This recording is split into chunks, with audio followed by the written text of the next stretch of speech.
Tales from the Back Issue Bin Comic Book Club. That's a little long and wordy, mouthful. So we'll probably it's a working title. But joining me for this first edition of our book club is Joe. Hey folks, how you doing? And Chris. Hey y'all.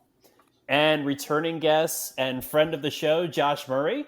Oh, hello. Yeah, welcome back. Welcome back, Josh. Thank you. Josh, you had a very popular episode when you last joined us talking about Batman. So we're happy to have you back to talk about Daredevil Born Again.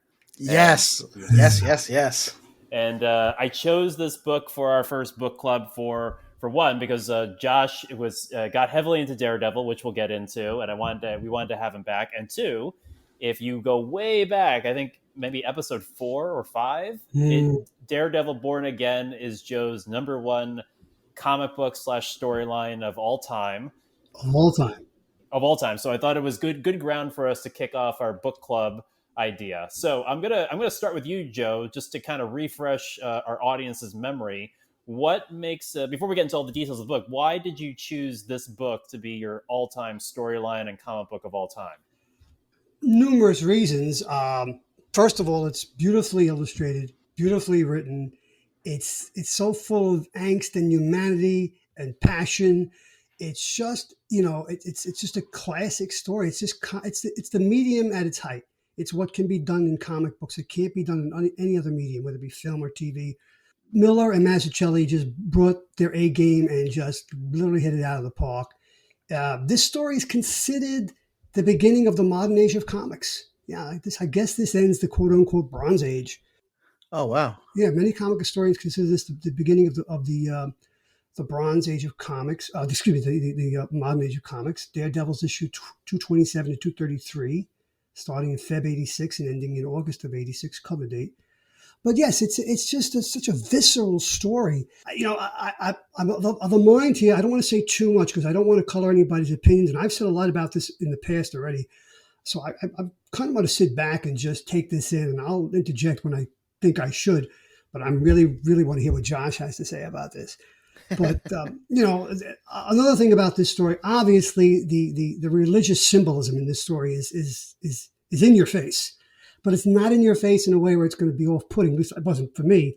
And it just works so well. And this is the very first story that we find out that Matt Murdock is a member of the Catholic faith.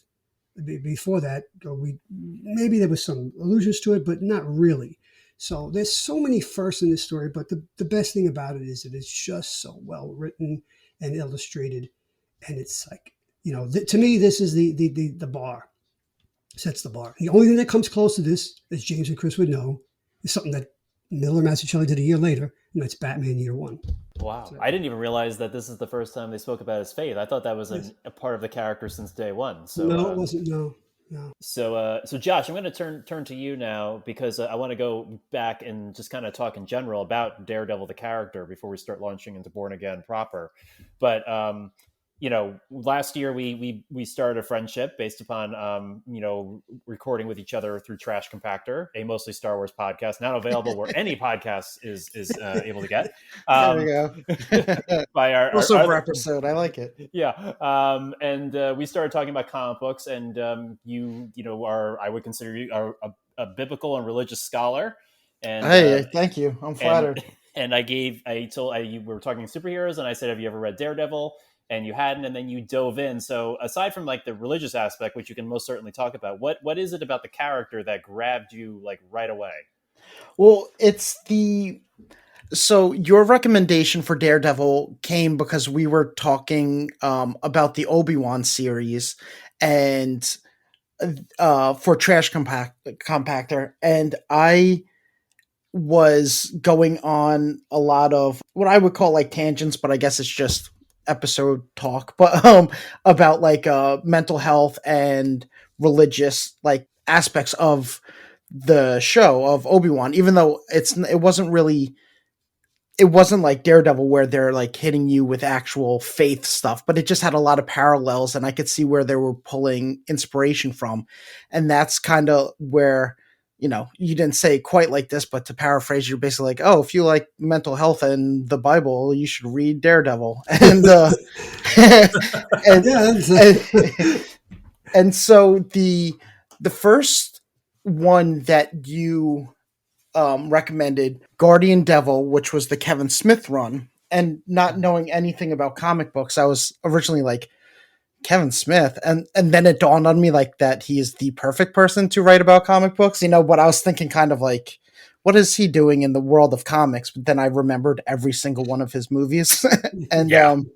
yeah, it was very eye-opening, because being limited in my comic knowledge, because when I was reading them, I was a kid, so there was a lot of things I wasn't making the leap of. And the main one that still, I don't know why it surprises me as I read these, is that like it is one connected like world. And so in Guardian Devil, you have like appearances by Spider-Man and was it Mysterio and Doctor Strange, and then I learned that Daredevil and Natasha, Black Widow were, and I was like, wait, what is happening? I thought that like Daredevil stayed in his world and X-Men stayed in his world, and and so when I'm reading even the Vision Quest Daredevil, then Wolverine's in it. Echo, I'm yeah. like, yeah, I was like, what in the world is happening? And so I really started to get into the character because of his, in a sense, it is his mental health, because in that one, he's very paranoid, kind of like in this one, but it's not of like a paranoia as much as it's confused. Like he's just so confused and he doesn't know which way is up. He is literally being told, basically, half the people he encounters are saying, you have to save this infant. And the other half are saying, you have to kill this infant. And I was like, this is way darker than I thought that comic books get. And at one time, he like throws a baby off of a roof, but then a Black Widow saves it. I was like, what is this world that I have nothing about? But then once Daredevil's just so conflicted, because he wants to do the right thing, but it always makes his life harder to do the right thing.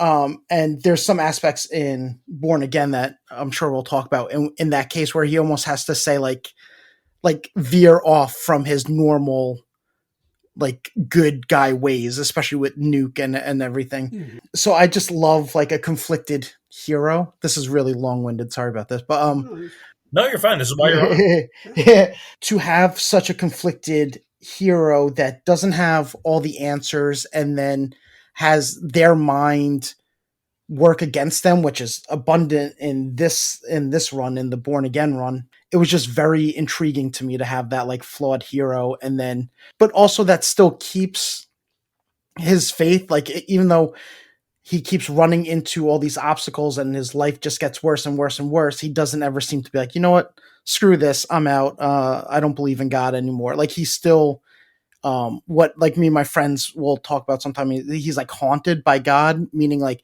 he would love to, you get the feeling that he would love to be able to walk away from it, but like he can't, it's so like ingrained in him. I really like that aspect of him too, and he's just awesome. Yeah, no, that's fantastic, and that was great. That wasn't long-winded at all. We've been wanting to talk about Daredevil on air with you for a while, so I'm glad we could start this conversation finally. So now to kind of like launch into to Born Again, and Chris, we've obviously on this podcast spoken about Daredevil. He was one of my top characters as an adult that I really love. We've obviously spoken about Daredevil Born Again on our top favorite storylines, but launching into the book itself, what are your like initial impressions of Daredevil Born Again? Well, I love that it's such a wide-ranging story with sort of a very small cast of characters. A lot of the people that we meet are we meet them perfunctorily at best. This is really about Matt and his inner circle and Kingpin. That's who it's about. Wilson Fisk and Matt. So I kind of love that like the story feels big without introducing a bunch of characters that I don't know, get to know a little bit about, and then never see again. Like I don't feel that, even though they definitely do introduce some characters that are kind of in that vein. The other thing I really, really like about it is that The psychological breakdown is really interesting. I like that also he didn't start in a good place, which is why this was possible, Mhm. right? Mhm. So I appreciate that, Josh, you were talking about his mental health earlier and how it's tenuous at best. So I like that it's not like Wilson Fisk is starting from scratch, and they don't spend a million years setting it all up, right? Because we know Daredevil's going to come back from this. We know he is. The question is how. So I like that it didn't feel like Miller spent a ton of time on every single little detail. Like we don't have to see him, going through the process of he talks about later on when he figures out that it was Fisk, right? After his home gets blown up. He says, you shouldn't have signed it. And then he starts going, I should have realized a while back, like the phone company. And this is stuff that started happening before the start of the story. So I kind of dig that. My favorite part of the story is probably the fact that the people who care about him do not give up on him. It's Yes. not Mhm. always the case. In a lot of stories like this, the hero has to go it alone, prove that they're not guilty, and then the people who trust them, like it's understandable because like the frame job is so good and the our hero acts so erratically that his best allies and best friends believe that he actually did the things that he's been accused of. But not once, even when things are really, really difficult, not once does Foggy waver. Karen doesn't waver. I mean, Karen obviously has inside knowledge. She doesn't, but she doesn't waver, right? By the way, I'm sure people should know this, but spoiler alert Oh, as I say this lots of now. spoilers. Yes. Yes. You know, Ben Ehrlich. Ben Yeah. doesn't waver either. He knows from the beginning. This is why he starts investigating, right? So Mhm. I really, really appreciate that the people who know Matt and the people who know Daredevil, like know him, do not waver in their friendship to him because that's not always something that we see. So I really, really enjoyed that. Very well put, Chris.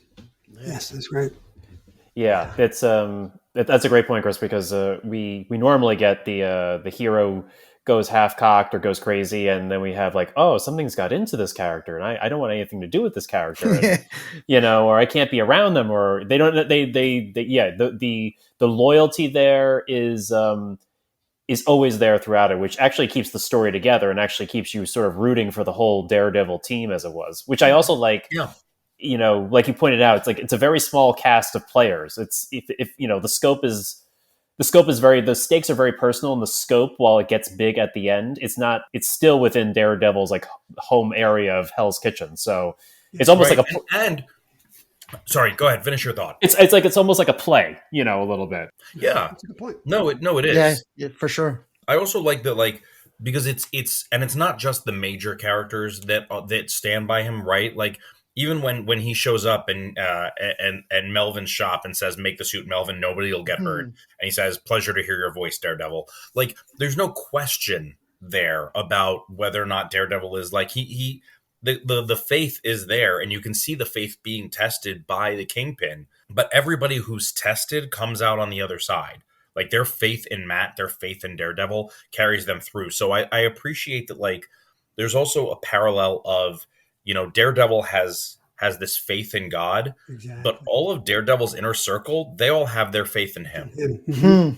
That's awesome. Yeah. Yeah, that's a Yes, great point. It makes him a kind of a messianic figure in that sense. Oh, for sure. And there's a ton of that imagery with the way he's drawn, in the hospital bed and Mhm. Oh yeah, Yes. and his mom's Yeah. arms and Crucifixion. everything. Mhm. Right. Mhm. And it's funny that when you guys mention, people believe him and they don't lose faith in him, because I never fully put that together. And then when you said it, it all clicked, because like I love that, because I hate that trope that almost seems shoehorned in to create drama. And so you guys might like this because I know you do sports podcast too. But the movie Miracle, about the hockey team, the U.S. hockey team, it's a really good movie. I like it. But the one thing I can't stand is they almost like shoehorn in that his wife is like, "Oh, you're never home," and all this stuff. And it's like, and it's so shoehorned in because, like, well, it's for the Olympics. There's a finite amount of time Right. on this. Like, and so it's like, and that's something that I love about, say, like the movie Jaws, is because in the movie, I know the book's different. Like, the wife doesn't wave, they don't shoehorn in all this, "I don't trust you, where are you going" type thing. And it's like, because they know the character, they know the character's character. And so they're just, so when in this comic book, when Daredevil's acting like insane, they're not like, what's gotten into him? They're more like, that's not Matt. I have no idea what's going on. He's not making any sense. And so it's like their faith in him helped them like see past the kind of superficial insanity that's happening. I mean, even Glory, his ex, the woman who's breaking up with him, or his ex, still is worried about him. Yep. Yeah. Yeah. No, and right, and that's just it. And also, I know that this is not always the case. There are times where Daredevil questions his faith. I kind of dig that that's not a part of the story. Yeah, that's a good point, Chris. You know, Yeah, like right. because he figures he is annoyed by it, but he talks about it like in some of his thought bubbles. You know, he talks about how he thinks his way through. He thought it was just normal bad luck, and then all these things happened, and then he realizes it was Fisk the whole time. But he doesn't like renounce God. He doesn't renounce his faith. We don't see that. Also, going back to what you were saying, Josh, about sort of like a shoehorned like crisis of faith arc that we so frequently see. There's no why God moment. And I don't think that, like, I think sometimes that's appropriate to a story, and I think sometimes it works. And for Daredevil, certainly he's got reason, but like he does that in some stories. I like that Miller does not have him do that in this story. This is not a test of, if it's a test of his faith, which it could be, we don't see cracks in his facade. Like, I'm not saying this is necessarily like healthy or anything, but like his mental health and everything breaks down before his faith does. And I think there's something from a storytelling standpoint that's really powerful about that. Because they avoid all the low-hanging fruit and they just go to like real impactful, deeper things. You know, there's even a scene in this where Captain America says something like, I don't even know where I fit in anymore. You know, so it's like it really echoes that. But yeah, there really is just no, they're not thinking that the audience is dumb. They don't need the low hanging fruit. You know, the only thing that drove me a little crazy, because I read it as a collection, and I understand that it came out as issues. So they always kind of have to do that kind of like giving Daredevil's backstory. And it was just kind of watching, like, you know, every time you watch a Spider-Man movie, you have to watch like Uncle Ben die. You're like, no, I get it. He's blind and radioactive hit his face, you know, like, but that's because I'm reading them all back to back. You know, if there's a lot of time in between, then it makes sense that you would have to kind of do that recap. But other than that, they really treat the audience kind of like you're with us or you're not, and we're not holding your hand. So, which I love. On a very visceral level, Matt Murdock is a fighter. He's his father's son, and it's one of the reasons why he doesn't give up. His faith and his belief in his upbringing. Also, you know, he didn't fight. He didn't give up when he was a child. When he was lost his sight, and he's not giving up now. So it's just a great story. I love this story. Yeah, and so many ways. He seems to, I think the reason why he doesn't have that crisis of faith is because I find that the deeper you're involved in a faith, like the more of an understanding you kind of have of things, like things that happen aren't always, you know, a punishment. They're not always a test. You know, sometimes things just happen. Mm-hmm. And like in the Bible, like Jesus has, you know, some dark nights of the soul and everything like that. And even with that stuff, he's not saying, you know, it's kind of approached with like an understanding, like in the garden, say before he is arrested, he says, basically, he's like, if this could go down without me being involved, I would love that. But I know I don't really have a say in it. And so it's like a willing kind of to go with the tide rather than fight against it, because it's like, it will only make you tired, right? Like a riptide. The more you fight it, the more in danger you are of just getting drained. And so there's that kind of like feeling in this too, where he's so, I guess, sincere in his faith that he's not looking at it at that kind of punishment, judgment level. It's so deeply ingrained in him that it's not even on the chopping block. You know, everything else is on the chopping block, but that's not even like Chris was saying, there's not even that dark night of the soul for him in this, like in terms of crying out like in his faith. And that was refreshing too, because like I said, that would be very low hanging fruit, I think, for this. I mean, I guess Matt is sort of portrayed as a Christ-like character. I mean, in this, because Karen is both, I guess, Peter and Mary Magdalene in this, and yeah, I would see that, and that's why there is there's something really, it's flowery image, and I don't usually talk like this, but there's something really beautiful about religious, like iconic type imagery in art when the artist has like a bit of a separation. So there's no agenda there, right? It's just the symbolism for the sake of symbolism. It's not trying to convert anybody. It's not trying to, win souls or anything like that. And so it's just kind of all the beautiful stuff about Christianity or faith or the Bible without any of the agenda. And that happens a lot in this. And, bringing up Karen Page it is very much like Peter, right? Because people think that Peter was just denying Jesus, just almost like out of, it's like almost just because he was supposed to type thing. But the reality is that at that time, association with him would have gotten him the same treatment probably. And so it was a visceral being scared. Now in this, it's an actual, like she's withdrawing, which it's, slight tangent. I've been really bizarrely obsessed with WWE recently, like wrestling and watching older stuff. And A&E has all these great documentaries on like wrestling legends. And they did one on Kurt Angle. And at one point he talks about what withdrawal is like.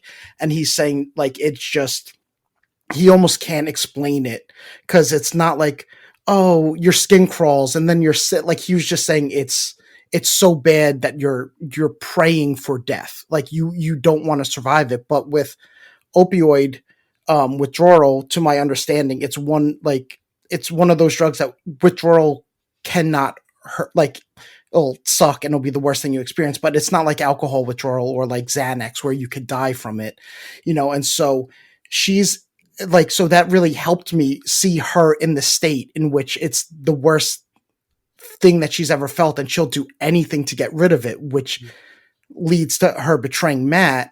And then just like the story with Peter, like there's instant regret. It's not like it dawns on them later. It's just, it was a very like ready, fire, aim moment where like Peter was like, I don't know him. I have no idea what you're talking about. And Karen's like, his name's Matt Murdock. And she's not even in New York. She's in Mexico, right? So it's like she has so little that she's like offering the identity of a New York superhero that's relegated to Hell's Kitchen in New York to try to just get a fix. And then again, I feel like I'm talking so much, but hold on. So at the end, she's always trying to make her way back to Matt, right? Because similar to Peter, like she knows that that's the only person that could help her. And she knows that he will help her. He's not going to be mad. He's not going to hold grudges or anything like that. And my favorite story actually in the Bible happens after the crucifixion, where Peter and all the disciples don't know what to do. So they just get back to work being fishermen, and they're fishing. And then they see a man on the shore, and the man says, put your nets on the other side of the boat. You'll have more luck, which is a callback to one of his first encounters with Jesus. And so he automatically knows who it is.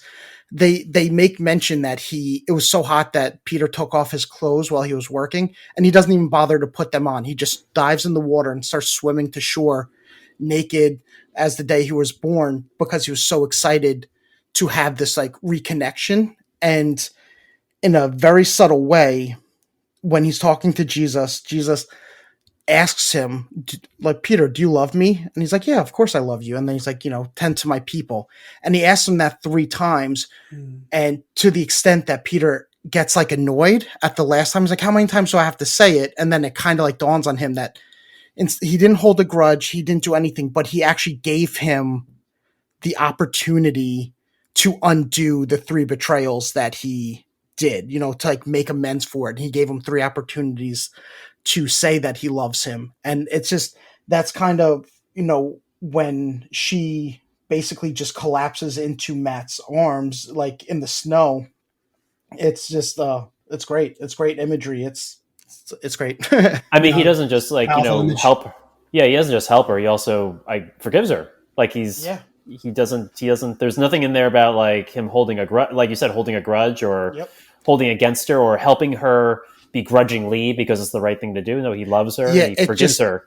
And it's like instantaneous without question. He doesn't even wrestle with it. It is just I don't, and a lot of it I'm sure even though they don't say it, so it might be more headcanon, but it could have to do with he could see her sincerity in her heartbeat, right? And in her rushing blood and everything like that. So he just knows that it was never malicious. It was just, she was out of her mind, and she also had no idea because she gives it to some like pimp slash porn director slash like drug dealer in Mexico, and then it trickles its way to Fisk. It's like, I think it's like 2 or 3 times removed by the time he gets the phone call on the yacht.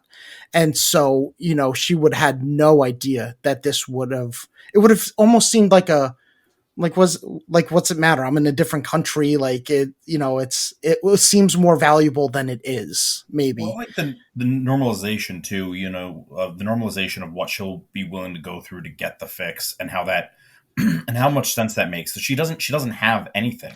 She has nothing of value at this point. She's already said that she was more than willing to, perform sex acts to get drugs, and at some point even that doesn't really cut it for her anymore because of how wasted away she is, right? So like this is the one thing of value that she has left, and it shows that like we get to see rock bottom, which is interesting, right? Because like her rock bottom is selling out Matt. That's really intense, that like it's her very rock bottom is hurting somebody she loves more than she loves herself. So like that's a big deal. But I think also the fact that like she comes back from it, she's forgiven by Matt, but also like she gets help from Foggy too, right? So like Foggy, like he has his eyes get really big, and he's sort of gritting his teeth as he says, "You look great." No, really, Karen, you look great. Like he's obviously lying, but like he's there for her. He supports her. He knows that she's putting his life in danger by coming into his home, and she goes, and he says, no, Karen, we're family. We're Matt's family. So I also kind of like I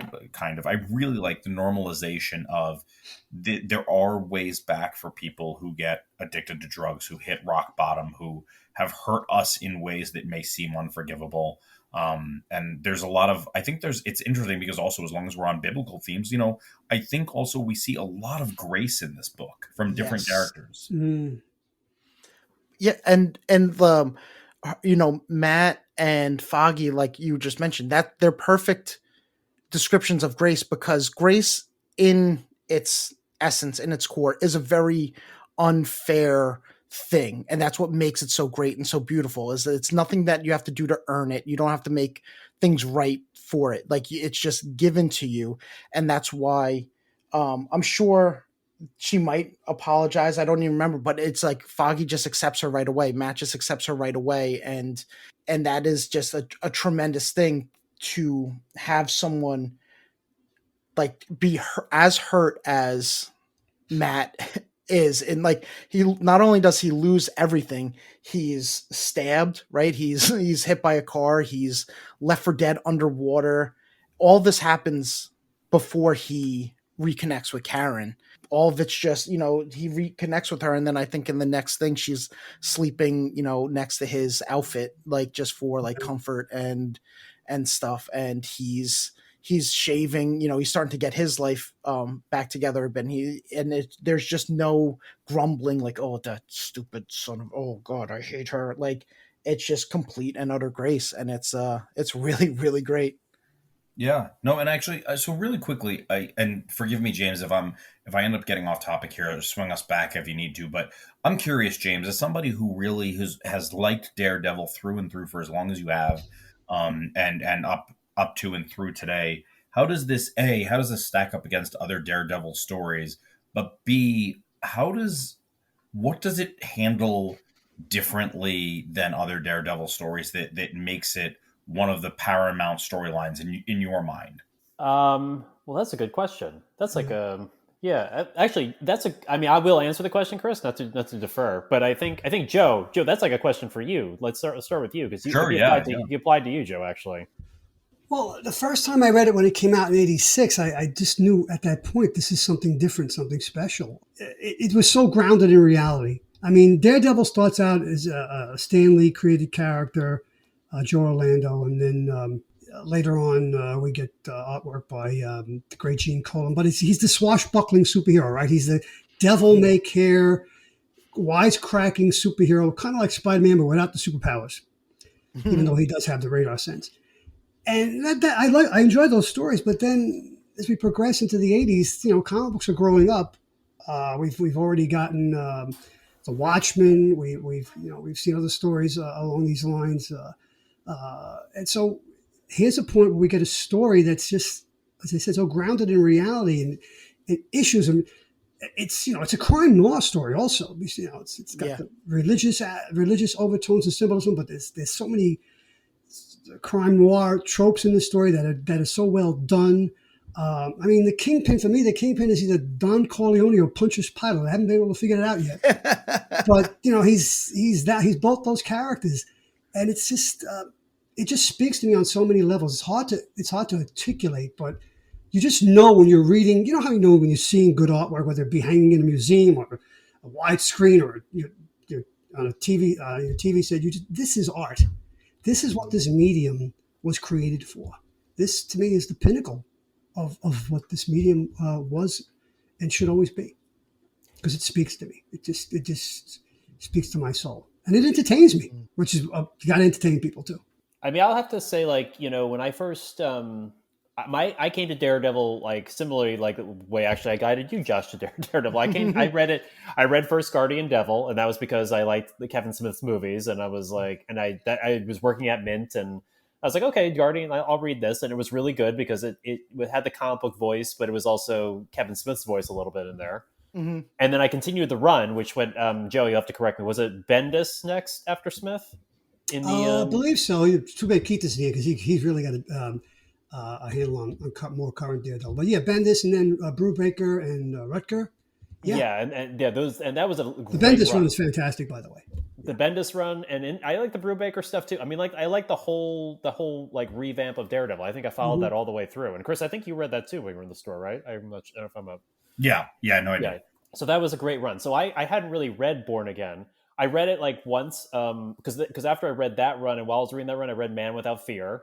Okay, Um, good and story. then and then I think I read Born Again either because Steve recommended it or you recommended it, Joe. And I would like it took me actually really till the second and third reading of it for me to get it's as impactful as it is, because in my timeline it's more of a historical book, because when I was reading Daredevil it happened so long ago, and I see. it influenced everything I was reading then. Like Kevin Smith's run basically picks up a lot of stuff from Born Again is in there. Like there's Right. DNA of Born Again in his Guardian Devil run, at least from the characters and the things he's trying to pick up from what Miller. You could have read Born Again and then gone to Guardian Devil, and I think you would also get like a complete story a little bit Mhm. there. But so it wasn't until, and then after we did our top 10 books, I reread it then, and it connected with me more. And then I guess reading it before we did this book club is where I really started to like read it as a piece of literature. Like I Mm. knew Josh was coming on, and how much you loved it, Joe, and Chris. You always have very high articulate things to say about the stuff we read and look at. So I really wanted to look at this and see, like, dissect it, and I read all the levels of all the things we talked about. So to be honest, it really hit me like this third reading of like all the important stuff. And reading this time, I was able to really put myself in the mindset of the time. Like you said, Joe, like this is the first book of the modern era, which I didn't even know reading it. That's what some So, historians say. Yes. Yeah, so it really sets the pace for all the books of that time. And then when I was started reading comic books, those books had set the foundation for the books I was reading then. So, Chris, I don't know if that answers your question at all, No, but that does. Thank you, Joe and James both. That totally answers my question. Which actually, the things that you guys have shared, I actually now want to sort of bring it back to Josh for a second, if you don't mind. Is I'm curious because we talk a little bit about how the imagery is a little bit heavy handed. Sometimes more heavy handed in some places than in others, and I personally think that some of that comes from knowing that the audience is not necessarily a religious one. It is, James, you mentioned looking at it as a piece of literature. And I think if it were a piece of just in general literature, if this were a book, I think it would be considered heavy handed. But I'm curious, Josh, as somebody who has love and respect for the Bible, and finds the theology fascinating. And I know you've consumed other stories that draw parallels to Christ and to the Bible. I'm curious as to A, how heavy-handed do you think this is, and B, how well do you think it works as somebody who can see all the references, can see the matrix, so to speak? It's, you know what, that's a great question because, and I hate to be this guy, but it's like, it's hard for me to tell because since I've studied the Bible for so long, everything seems heavy handed to me. If that makes any sense. No, that's super interesting. As somebody who hasn't, like, that kind of insight is really interesting to me. Yeah. Cause like when I'm, to jump real quick back to Trash Compactor, when we did an episode on Andor, I was like, when I was watching Andor, I'm just seeing, and I don't think they're doing it, but I'm just like, oh, this is the story of Moses. Like, it's like 100% the story of Moses, but I don't think they're sitting there going, let's adapt the story of Moses to it. Like, because spoiler alert, if people haven't seen Rogue One, but like, Andor is leading people to this promised land that he never will get to see. Right. So like, I'm seeing all this stuff, and so I can't tell what's heavy handed or if I'm just seeing it. So that's where I struggle. But there is like, I have it, I got it from Hoopla. So I have it on my iPad right now. And in the actual Born Again, comic, right? So I don't know what is it like the title page? It's not the cover, but it's kind of like the title page where it says like Stan Lee presents Born Again. It's the big full frame artwork. When I'm looking at it, it really is a piece of art because the perspective that they have, you see two windows like kind of cropped on a white wall and the space between the windows, and then Matt's white bed, and it just makes a perfect cross between the bed and the wall, or the white of the bed and the wall. And then on top of that, his positioning is very, like biblical, but just like, it's like I don't think that that's heavy handed because the perspective hides that it's a cross. And then you're looking at it and you're like, oh, that's just straight up a white cross. Like, it's like Born Again in big red letters. That's great. I'm looking at it right now. I hear what you're talking about. Yeah. It's hard to describe, right? Because it's a weird kind of like, it's not straight on. It's not face down. It's like almost like an oblique view, I guess, right? Is that what they call it? And then, and all the negative space of the wall leading into the white bed, you're just like, wow, that's very great artwork. But, so, and then the things that are heavy handed, like when he collapses on, who he suspects is his mom. And we know, even though she says no, but she's lying. That's that famous, was it a sculpture, right?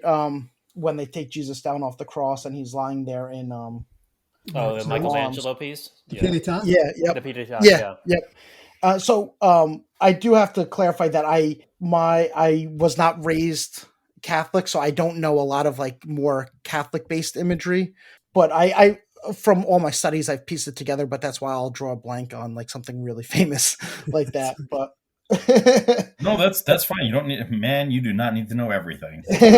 Nobody does. Blanks. And Joe had us, so we're good, right? Yeah, right.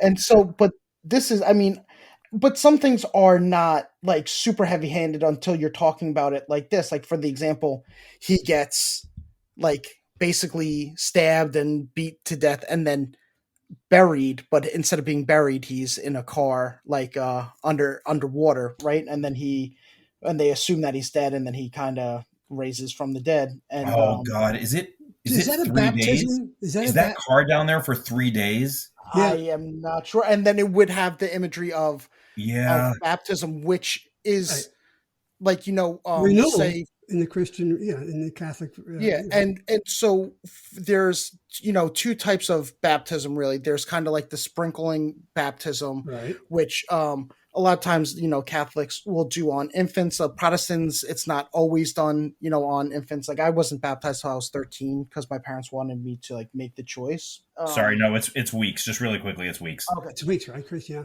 Yeah, it's Yeah, weeks. so that's but that helps take the heavy-handed away from it, because if it was 3 days, then you'd be like, okay, that's a little on the nose. Right. But there is, and so and there is the full immersion baptism, right? That the Baptists will do, or if you've seen Right. Oh Brother Where Art Thou?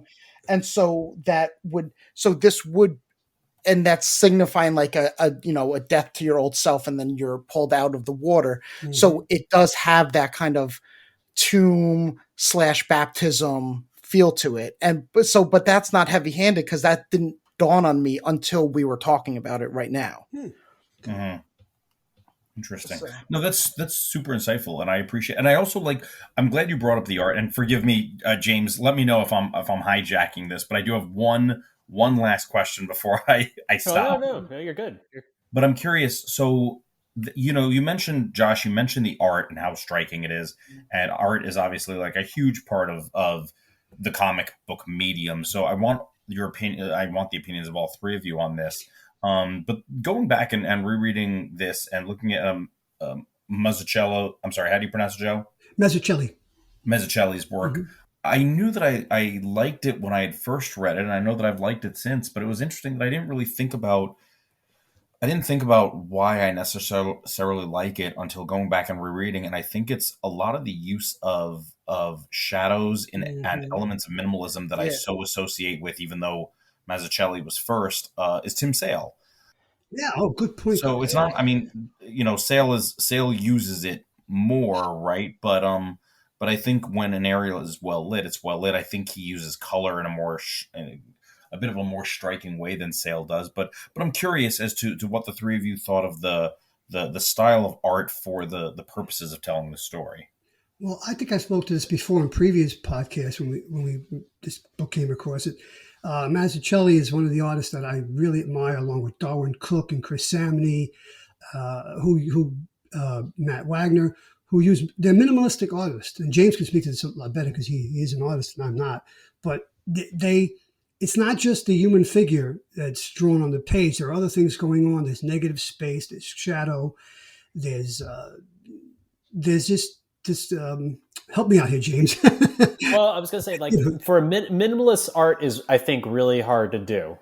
Right. As simple as you could look at a Tim Sale piece or a Darwin Cook piece, a Mazzucchelli piece, or even a Batman and Superman animated piece, and say it's so simple, but minimalist is not what you leave out, is what you put in, right, is what makes it a piece. Thank you. And it's trying to get to that. and it's really hard to know what you should leave in that captures human emotion, expression, dynamics, and also makes it look like a character without without it not looking like the character, or without being it too busy if you're going for that minimalism type of work. And I also think that Mazzucchelli uses his minimalism and his realism when he needs to. There are some panels in this book that are I think really highly detailed, not minimalist, and then he'll go back to the more simple design and drawing and backgrounds when he needs to. I think he's very diverse, and I'm sure that's. I mean, I'm not sure. I'm sure he's definitely doing that on purpose for whatever, to convey a tone or a mood, or to just go with the flow of the story. So. Yeah, I think he's doing a lot of diverse things with his artwork in this book. It kind of reminds me of, do you ever watch, not the artwork, but the switch between minimalist and highly detailed? It seems like, you ever watch SpongeBob or Ren and Stimpy, and then they'll zoom in on the hand and it'll be the most detailed drawing of a hand. Yeah. But then but yeah, it's, and Joe brought it up before too, that they, the noir feel to it. So a lot of play yeah. with the shadows and the like actual shadows coming in through a blind, or just when Foggy and Karen are hugging, they're all the people are dark behind them and they're in vivid color, and you're just like, wow, this is cool. And yeah, there's great stuff when Foggy and Karen are talking and Foggy's like faded, because he's in the shadow, but it brings your attention to Karen. Oh, it's really great stuff. Yeah, there's a try. There's one scene where his mom's praying over him in the hospital slash like homeless shelter church area, and like there's like a triangle, which would have that very kind of like Trinity feel to it, and it's just yeah, it's really some really cool framing. There's at one point whoever drew this, sorry, I don't know the artist too much, but like they drew someone in a fisheye lens, like going through the peephole. But then, like you said, some of it will be so minimalist. Yeah, the nurse. Yeah, and then just like the scene where Ben finds his wife hanging in the shower, like when he's like trying to like lift her up and stuff, like his hand is like clutching at her back in a panic, and you're like, that's such a small detail, but it's great. It's not just like his hand is there, like it's really you could see how much force he's using to try to take the pressure off her neck. Yeah, as he reaches for the blade to cut her down, he knocks over the toothbrush and the toothpaste. Yeah, little things like that. It's just it's so cinematic. It's incredible. Really, it really is. Especially those moments when they have, like, for example, when the nurse ends up killing the cop and Ben is on the phone, and increasingly it's like it's zooming in on him, right, and the color of his face is changing. Like it's there's some really strong work here. Yeah, the artwork looks like storyboards to a film. Yes, it has that feel to it. But you're right. Every once in a while, he does burst out, and he really shows his stuff. And he's got a great command of anatomy, and his characters move flowingly across the page. I love the way he draws Kingpin when Kingpin is lifting. When Fisk is lifting weights and stuff, I love the way he draws him. Yeah, and it's great because the it is drawn like storyboards, but I know it's probably going to be a function, a focus of the new show that's coming out, but and of course the written stuff usually is much better than how it's adapted, but it's like, even though it looks like storyboards, I think Joe said something before, it's like it won't do like no other medium will do it justice as the comic book does. Mm-hmm. I agree with that. Yeah, absolutely. Yeah, it's rarely that a comic book. I mean, I don't know if anyone's done it's shot by. Well, I mean, they tried to with the Zack Snyder Watchmen movie. Yeah, to a point, and shot for shot, but Sin City, right? Yeah. Sin City was like Sin that City, too. Yeah. They did it with Hulk too. Ang Lee tried to do it with Hulk. Oh, right. Oh, yeah, even the multiple panels on the screen, so to speak. Right. Yeah. And it always just looks like a movie trying to be a comic. Like it doesn't capture it. Yeah. Right.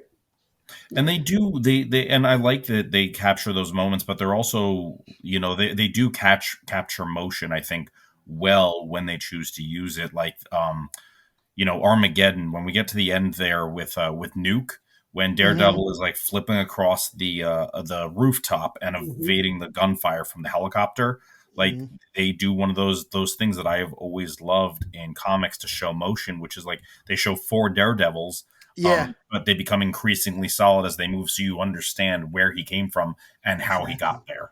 His movement is so awesome in a comic book, and even in the show when he's like doing his like Daredevil moves, flipping on the rooftop. As much as I like the show, this just looks silly. These are all unnecessary flips. Like, what are you doing? Right. It's clearly slowing you down to do like a weird parkour jump where you have to come to a complete standstill to do it. And that's something that just doesn't translate off the page because it's not like shoehorned in, that's how he moves across the rooftops for ease, and so he keeps his momentum. So when you're doing all these other things, what's clearly stopping his momentum, he's just like, it's cool in the comics, but this just looks goofy.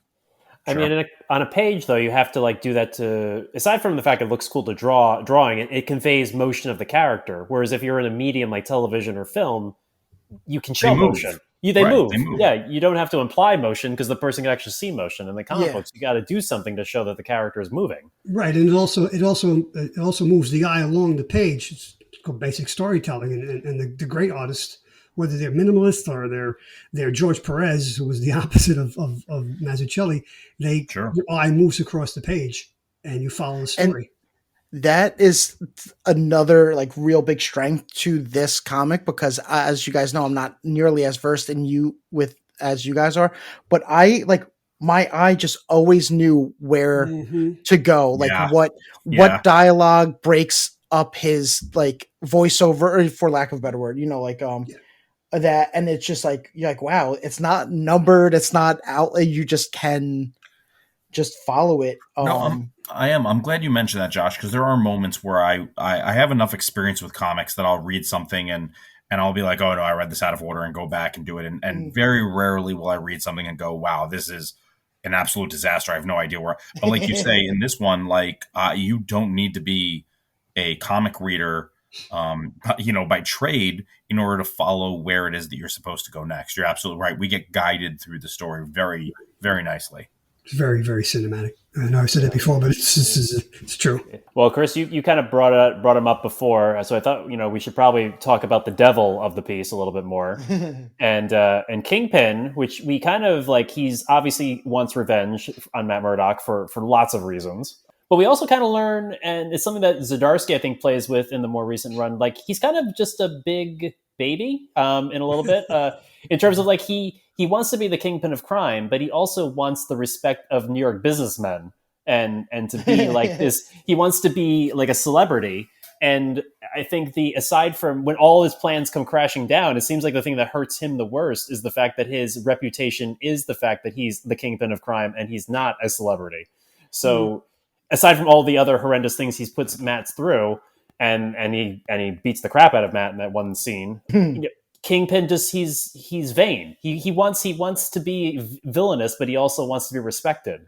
So I think this is like, I don't know, Joe, if this is like the first time we see this kind of incarnation of the character, or if this has been going on Basically, all along. yes, yeah. When he was more of a brawler and a thug when he first appeared. His first time was Amazing Spider-Man 50, July 1967.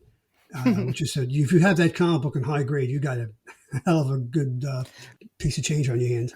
But I mean, he talks about it once or twice in the story that he's trying to legitimize his empire, and that harkens back to Vito Corleone.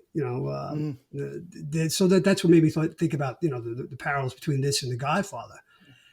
See, it's funny.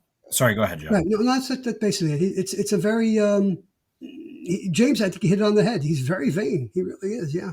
I think it's funny that you mention his vanity, because I agree with you. But if you think I'm going too far with this, like absolutely say something. I am certainly no expert. But you mentioned vanity. You mentioned despite his scorn for Matt Murdock and for society in general, his desire to be accepted. I can't help but think of Morningstar.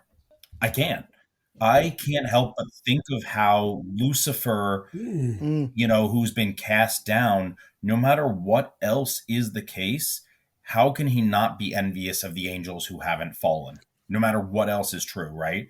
And there's vanity there, and there's a bit of a childish, being impetuous there, but a desire to prove oneself, prove that path was the right path. But of course, that path of crime that Fisk takes, it can never be respectable. It can never be the right path, because the criminal element, right? The sin was built into it. And once that sin is built into the foundation, it's like the founding of America, right? America was founded on slavery. America was founded on discrimination. It was not founded on freedom. And so, there are always going to be elements of that here until we chip it all out of the foundation, because that's what it was built on. Yeah, no, that's a very good point. I mean, again, we talked about heavy-handedness. Like, were they thinking of making like this parallel to? I personally don't think so. I think it's just a thing that I happen to see. A, as we're having the conversation, and B, like I said, I think Joe, you really triggered it with me in terms of his vanity, because I think you're absolutely right. And there's like a striving to be acknowledged, not just accepted, but acknowledged publicly as legitimate. Yeah, he wants to go to all those black tie functions in the city and hobnob with the mayor and the police chief. I mean, he owns the mayor, he owns the police chief. Hell, he's got Vito Corleone talks about having judges and politicians in his breast pocket. Yeah. He's got Wilson Fisk has a general in his breast pocket whom he brings in at the end, and that's how he gets he almost destroys Nuke. He almost destroys the Hell's Kitchen by setting Nuke on it. Right. So yeah. I mean, this might be a stretch for the character. Well, maybe not, but like, especially in the way they depict him in the Netflix Daredevil series. But I don't think he would like those people to be his genuine friends and not people he has junk on or dirt on, I think. I think he wants them necessarily to be friends. Well, that would be his preferred method, right? Like loyalty. But since he doesn't have that, he has to force loyalty. Yeah, like I don't think he wants friends. I think he wants loyalty and respect. And they don't need to be friends, but he'd like to just get loyalty and respect without having to use fear to do it. Well, and there's the scene, I'm trying to find it, but I won't really be able to, that once things start to fall apart, the other people start to talk back to him, right? Yeah. Mm-hmm. And that's the one he kills the one guy that's talking back to him, and that I feel like it showed like a weakness in his facade. He's this kingpin. At one point he's snapping his fingers to get his way, and then all of a sudden, as his plan starts to unravel, he's losing that respect from people. He's losing that fear from people. And so he just resorts to what he does, and he just like snaps some guy's neck. Yeah. Obviously he has people and he has cohorts in high places, in banks, in the IRS, in the courts. That's how he brought Matt down. So when that starts to elude him, then the veneer falls away. I mean, even to the point where he pushes it where, Wesley is starting to doubt him and telling him, like, I think this is enough. This is like his, like, I mean, I guess he's his right-hand man. The closest person to Wilson Fisk is Wesley. And Wesley is like, I think we should back out. I think this is too much. and he's like, I guess he doesn't kill Wesley, but he's close to, like, I think snapping on him or, going at Wesley. It's interesting because, the last issue of this was cover dated August 1986. That's the first cover date for John Byrne's reimagining of Superman, the Man of Steel. And Byrne, it's been theorized, not theorized. I think it's obviously what happened.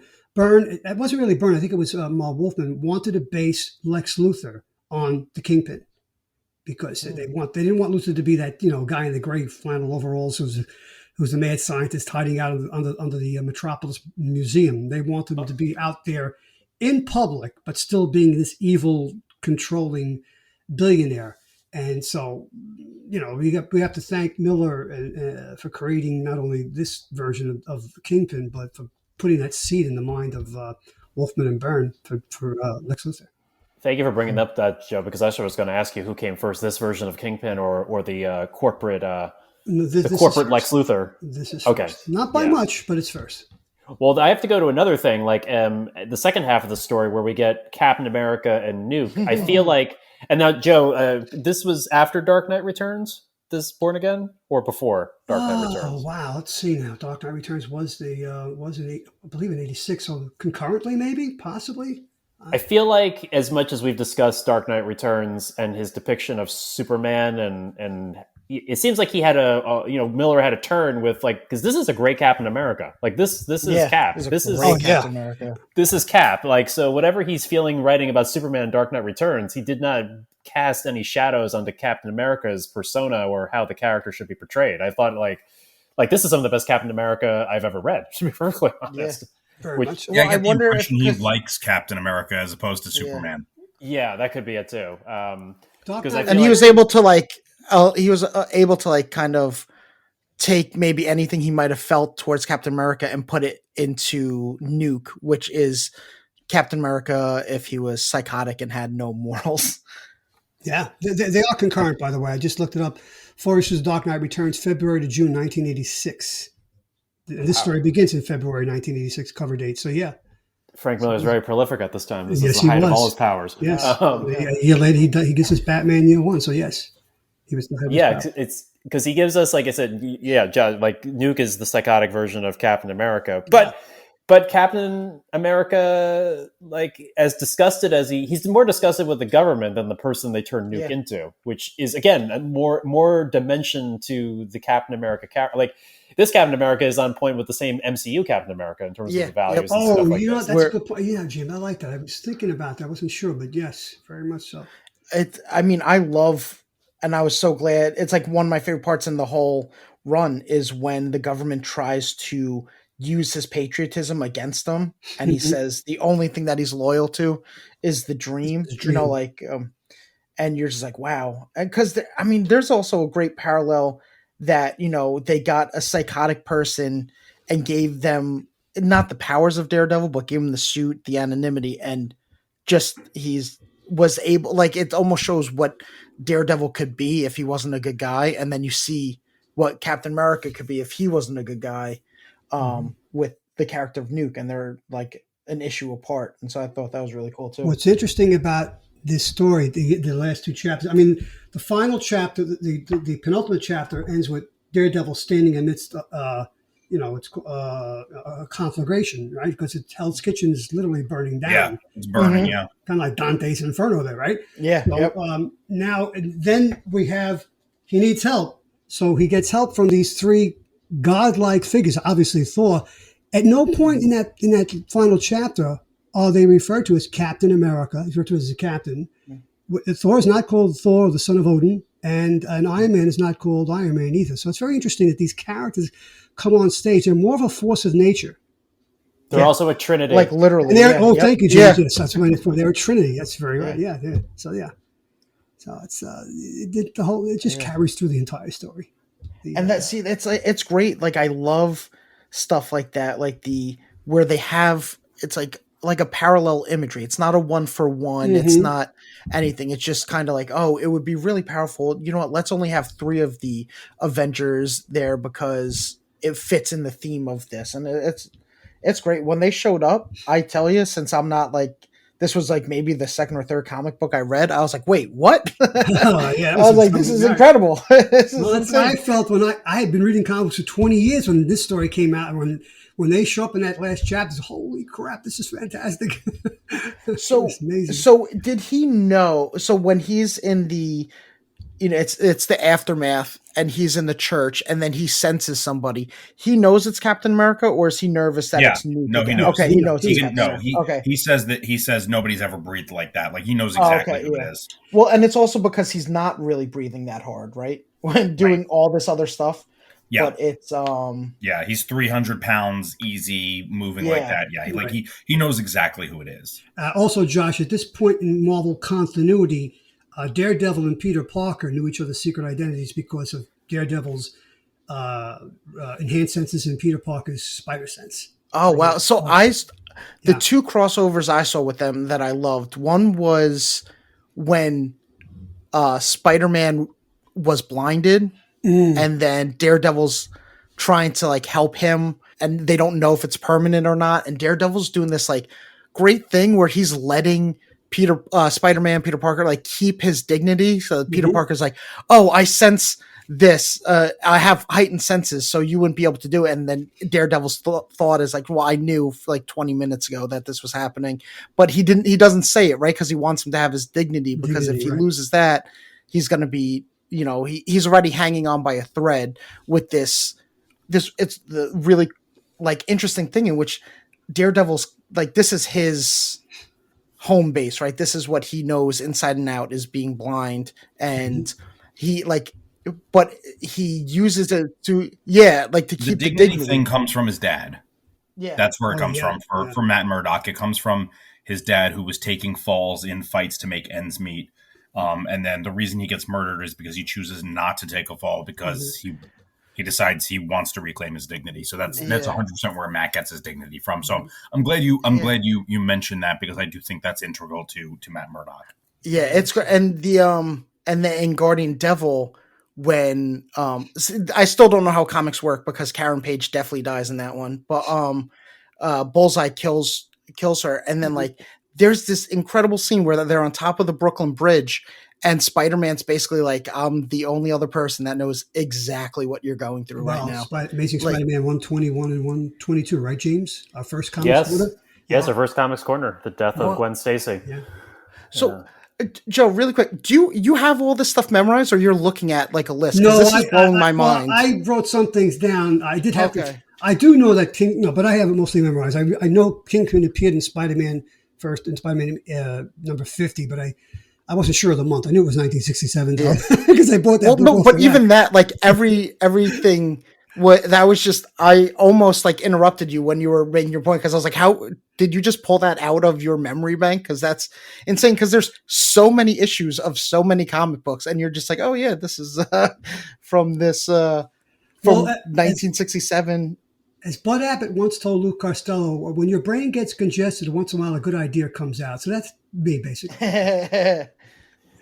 Joe, it's okay. We can mix our metaphors here. You were just the guardian of forever. That's okay.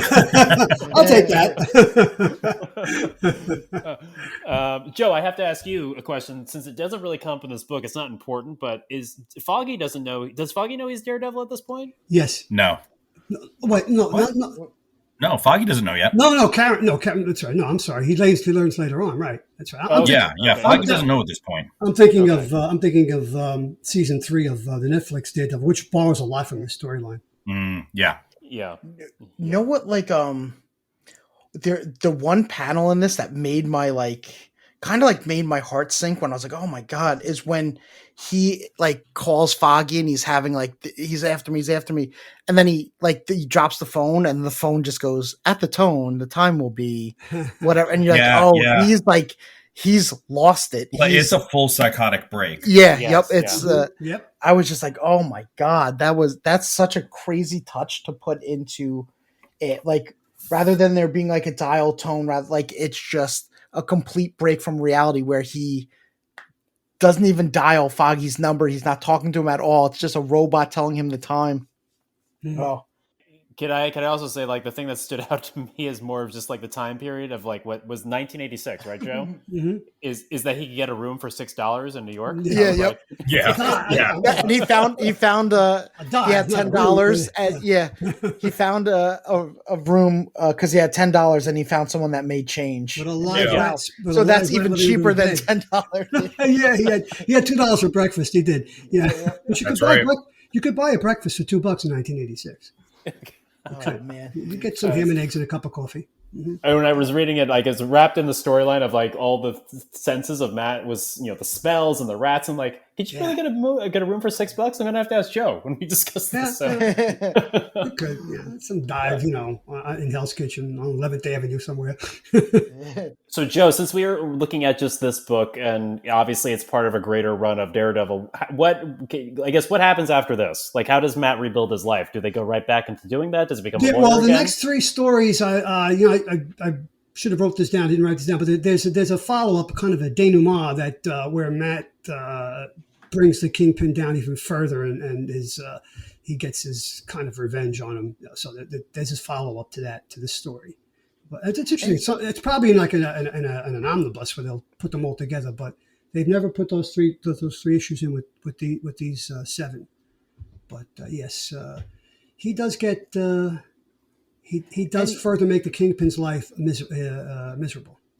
And so Kingpin is so motivated that like he can't do enough to Matt Murdock, right? Like that's kind of like some of the things he's saying, like he just really needs to drag it out. It's almost bringing him joy, right?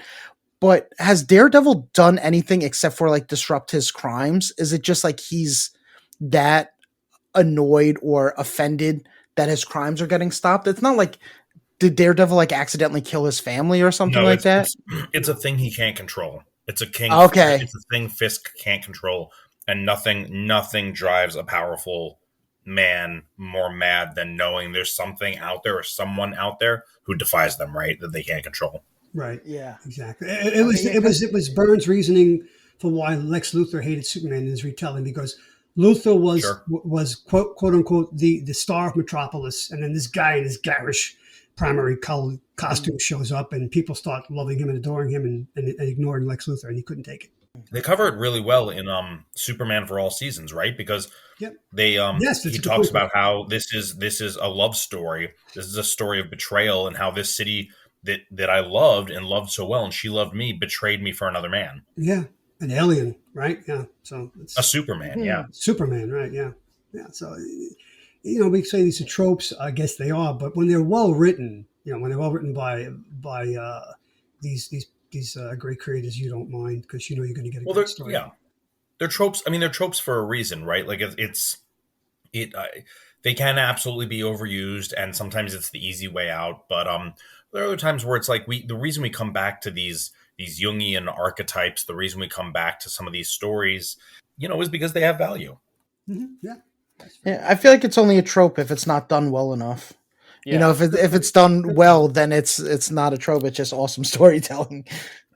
Well, I think one more thing before we I think we've touched on everything, but the last thing I'd like to touch on in this book is that Ben Urich he's going through a similar thing like Matt Murdock. He goes through his crisis of faith, loses his he's born again too by the end, and he's, I guess, the second heroic lead in it. So I just want to give a little love to Ben Urich's story, because Definitely. I guess it's the B plot, but it's still a very important point to the story. Well, Yeah, very much so, yes. And it's a good B plot because he gets, he doesn't start losing his mind or anything like that, but he's pushed to his breaking point, and then they make the mistake of pushing him past his breaking point, which just gives him more strength. Because when he's hearing that guy get strangled, he's ready to just call it quits, right? Like, he's just so scared. And then the attack on his home, and then it kind of reignites him again. Well, the contrast there between him and Urich, and I'm glad you brought that up, James, because I agree with you that he is his story runs parallel to Matt's. But what I dig about it is that they have you're right, they have their own journeys, but the difference between the men is there's nothing brave about what Matt does, because Matt doesn't have fear. He's the man without fear. You can't have courage if you don't have fear. Ben Urich is just a man. He's a man who has fear, and then his courage allows him to overcome that fear, right? So they do run parallel stories, and what Matt does is superhuman, but there's also something to be said about the fact that he didn't have to be brave to do it. He talks about, there's a line he says where he says, I think it's after he gets hit. I think it's after he gets hit by the car and after he gets stabbed, that he says, I keep walking because it's hard. But he's never afraid. He's never for a moment is he afraid. Whereas Ben Urich is absolutely terrified. Yeah. And it's made very plain to us that he has every reason to be terrified. So Matt Murdock is not a story in courage, because he can't have courage without fear. Ben Urich is our profile in courage. Yeah, he's like Matt's like a endurance, perseverance, and all the stuff that makes him, whereas he has to keep moving, right? That's his struggle, is he's got to keep moving forward. He can't stop. He's got to figure this out. And then Ben, he has to overcome this tremendous fear and that he has. And I heard an interview with David Mamet, who I love, and Chris, you are playwright, right? So I'm sure you're right up this alley too. But he was saying that when talking about the hero's journey, he uses an example of Moses, and he uses an example of Jesus, and he says the hero's journey for Moses is not going up to the mountain to talk to God. It's leaving God and coming down off the mountain, right? And the same with Jesus in the garden. His hero journey is he has to leave the safety of that garden to come back and face what's going on. And so it's just the real unique take on the hero story, right? And that we have kind of two parallel but different hero stories, whereas I was saying, Daredevil's perseverance, and Ben is overcoming this It's like fear almost seems like it's downplaying it, right? Like he's so scared that Oh, it's terror. to It's just call it's to just call it abject fear. terror.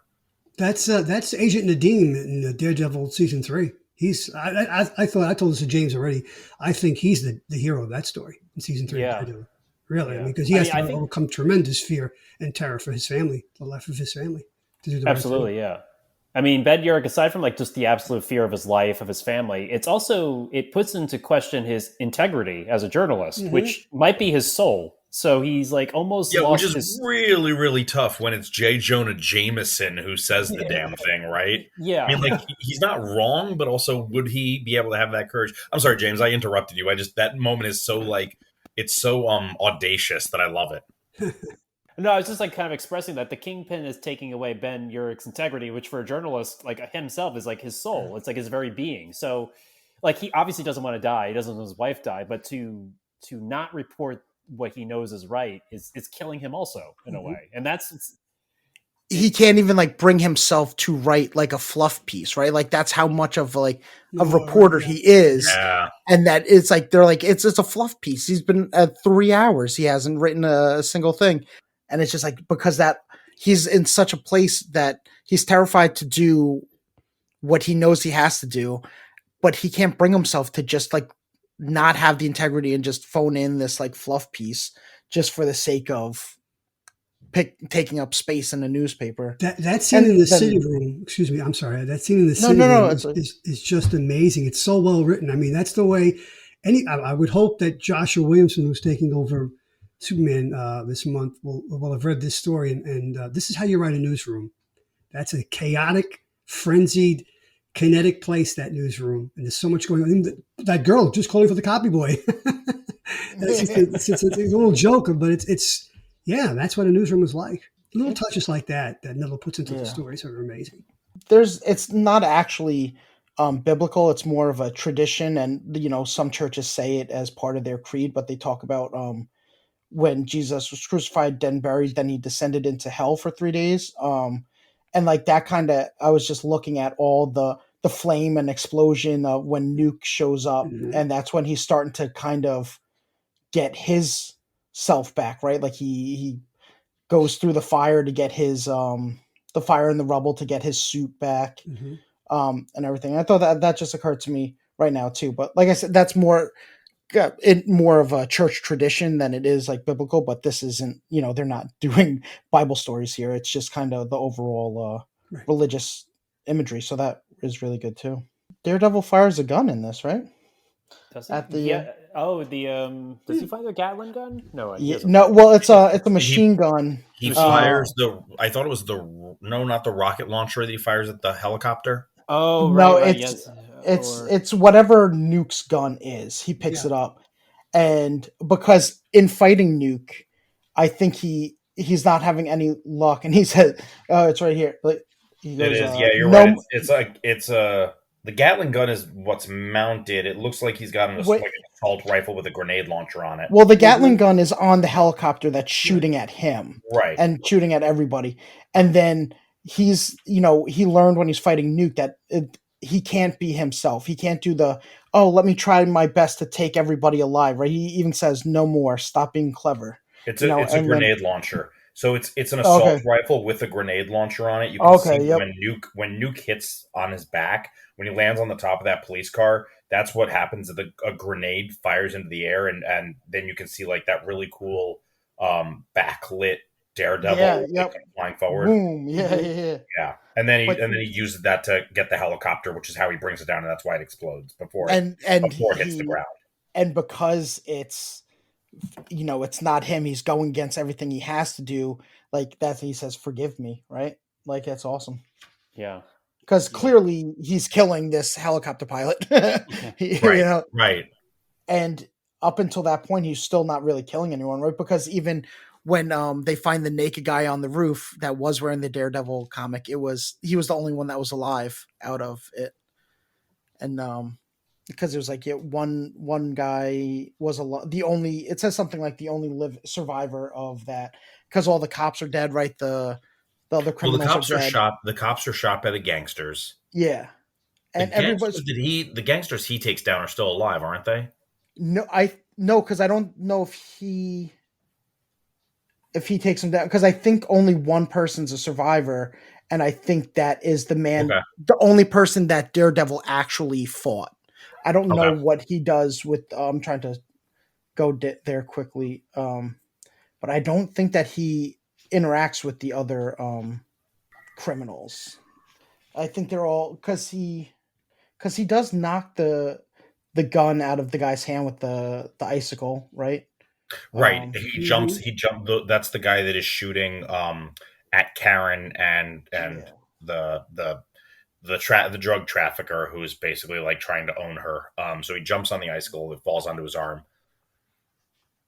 I'm trying to. I'm trying to find the line that 5 bodies were found by police.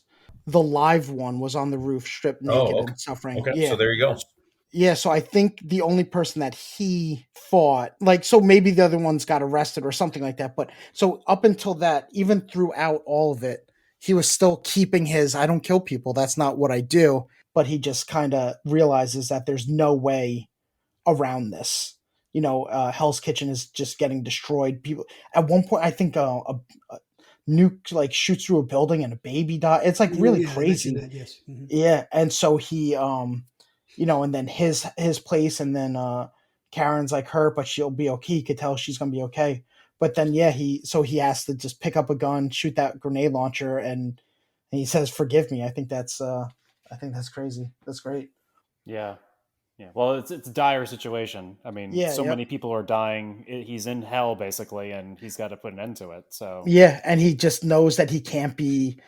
He has to resort to not being himself because it's just nothing's working, and he's doing because he doesn't know. I don't think that fully that Nuke will survive when he kicks him into the power lines and everything like that. No, he Um, knows oh, because he he does. talks. We don't learn at that time that he knows, but he mentions later as he's talking. I think it's when he's talking to Cap and he's saying there are these chemicals and hard plastics like woven into his skin and his Oh, bones okay, are yeah, Hmm. yeah, bubble. yeah, So as he's talking to Nuke, so it's like, and we know he knows because the ways that he has hit. Because he keeps trying to like find different ways to hurt Nuke, and then he yeah, goes, "No, no, try again, try this." So, and we can see him touching Nuke in different places on his body. yeah. So he Daredevil knows from that Nuke Okay, is absolutely going to survive that. He's just trying to disable him. okay, yeah. Because yeah. all he could do was blind him at that point. And so yeah, but yeah, so I thought that was like he had to go into that like that dark side that he's not, but it was for the greater good of everyone that was there, and he's got to get rid of this helicopter. But even doing that, he feels guilty. You're like, oh, crazy. And the So ironic thing is, like, the next page is that's when Thor and Iron Man yeah, show yeah, up. Is like Hmm. after he's given a little piece of his soul Right. to save Hell's Kitchen is when the gods show up. That's Who yeah, could, exactly yeah, what I was going to say. That's when the gods come down from Olympus. yeah, yeah. who could have spared this blemish of his integrity or soul or whatever? But like that's what the hero has to sacrifice to protect Yeah, his. and that's the path that he walks in his no, I don't kill anyone. Life is sacred. I do like, but it's he will run into instances with that when you're like, oh, the if you could have come a little sooner, all of this could have been avoided. Yeah, Well, of course, that's also the difficulty of being mortal, right? That's the difficulty of being human is that you can hold yourself to these standards, but sometimes you have to make the impossible call, and he made the decision to take life so that additional lives would not. Because he hears at some point he writes about, and this resonates really hard with me, when he starts saying like, don't listen to the children, don't listen to the screaming, don't listen to this, don't listen to that, because one of the things that's written that Miller writes that is probably the most graphic thing that he writes, just from in terms of like how affecting I think it is. Because one of the things I also like about this is that it's not as the violence is more implied than it is in say Hmm. Dark Knight Returns. I don't think of myself necessarily as a prude when it comes to violence, but does it serve the story? And in this case, um, one of the things that he thinks is he can hear as bullets go. He hears this person taking their last Hmm. breath. He hears this, and then the one thing that really stuck with me is when he says, I hear I hear a mother with a child in her arms Yeah. shudder, and I'm like, oh, Yeah, and like and he gurgles or something like that. And you're yeah, like, yeah. oh my The baby she's god. holding gurgles. Like, Yeah. ooh, yeah. It's And and he has to make a choice. He has to make a choice that takes him down because he does not have the luxury of being a god.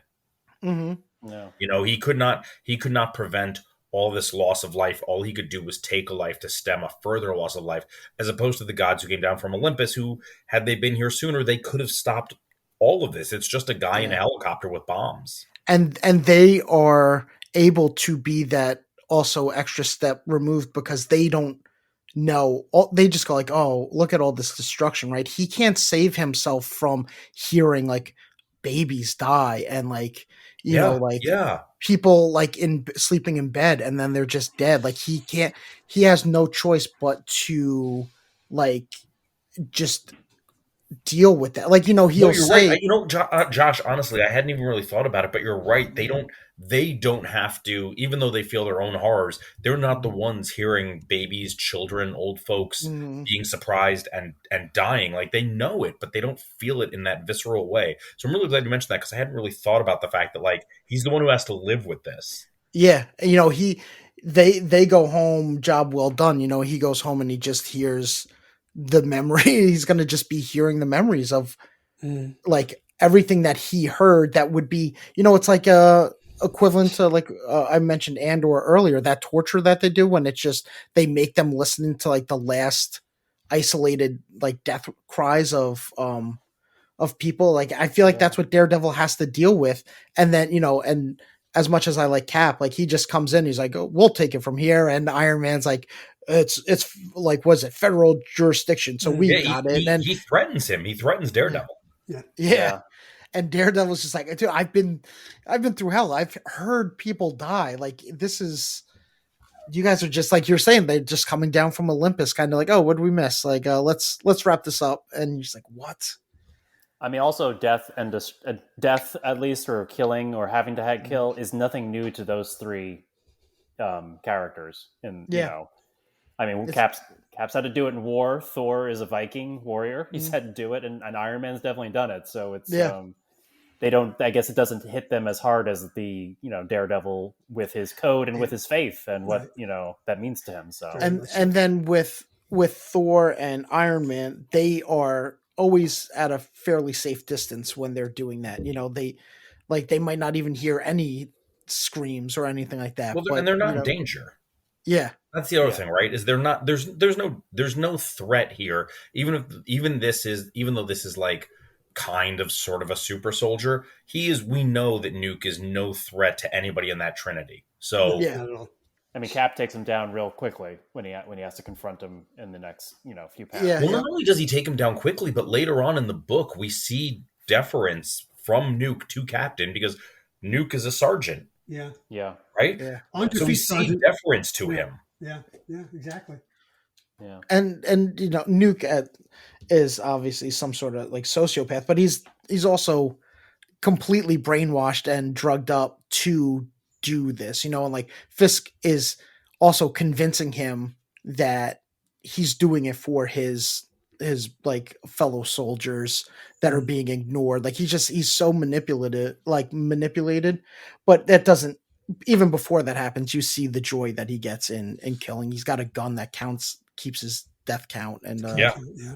This is quite a story, Joe. This was Isn't it though? yeah. yeah, it's great. Yeah, It's so great. I think we touched all the high points. Is there anything else? We really did. I mean, I don't know if there's anything we left. I mean, audience, if we did our job, I would have posted and made an announcement that you should read this book before listening to this episode. I mean, you're more than welcome. Hopefully, you've listened. If you're at this part of the episode and you haven't read the book, then clearly you're just in for hearing us talk about it. But I think you should also read the book because you get a lot more out of it, and you get to see the magnificent artwork that we've been talking about. But I think this is a good entry into our first book club. Everybody, what do you? Yeah, this was great. definitely. Thank you, Yeah. Joe, for the title, and thank you so much, Josh, for being here. Your Thank you, insight guys. was terrific.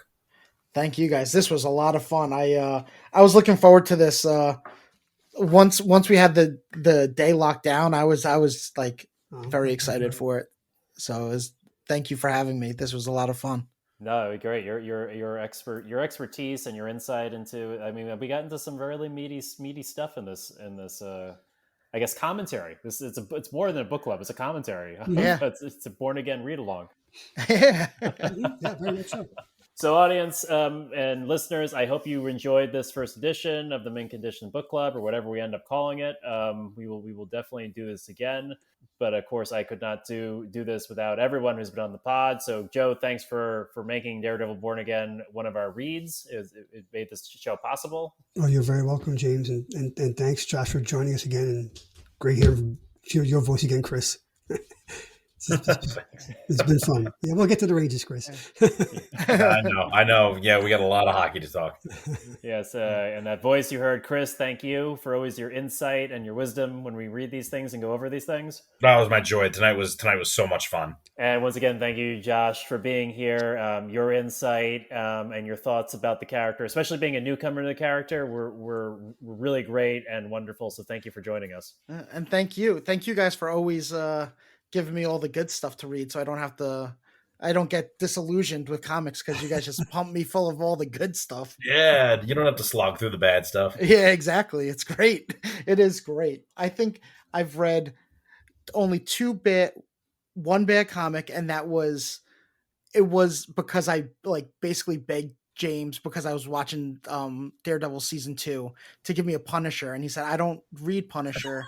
And this is the best I could do from what I've heard is a good Punisher, and I did not like it. And the only other issue was it was like a weird Swamp Thing like tribute issue with like little aliens or something like that. Those are the only, out of all the recommendations you guys have given me, those are the only two that I was like, all right, this is a real trial to get through. But the rest have just been. That's nice to hear. That's not a bad batting average. Yeah, that's pretty good. And that's like, and even the Swamp Thing, it was like one issue in a collection, so that's not even like, that doesn't even affect your batting average. That's just like a 2 strikes that I got. It's I still got the hit. Yeah, exactly. Yep. My pitch takes the base. Still got the base. Yep, exactly. Still got the base. 100%. Well, thank you so much for that, Josh. I appreciate it. We will keep recommending good stuff to you. Yes, please do. And listening audience, if you've enjoyed this, hopefully you've read Born Again. If not, our recommendation would be read Born Again. Read Born Again. Yes. And if you have thoughts about the stuff we've said, or additional thoughts that we might have missed or didn't touch upon, please put them in the Facebook group, Secret Origins of Mint Condition on Facebook. You can also put it in the comments when I put this on Instagram, Secret Origins MC. And if you're enjoying the show, as we always ask, share it with someone you might think would enjoy it as well. And if you're here because Josh is here, we have a back catalog of other episodes. So if you've enjoyed this, go listen to Josh's, all of them. Yeah, listen to all of them, and definitely listen to Josh's other episode if you haven't checked it out before.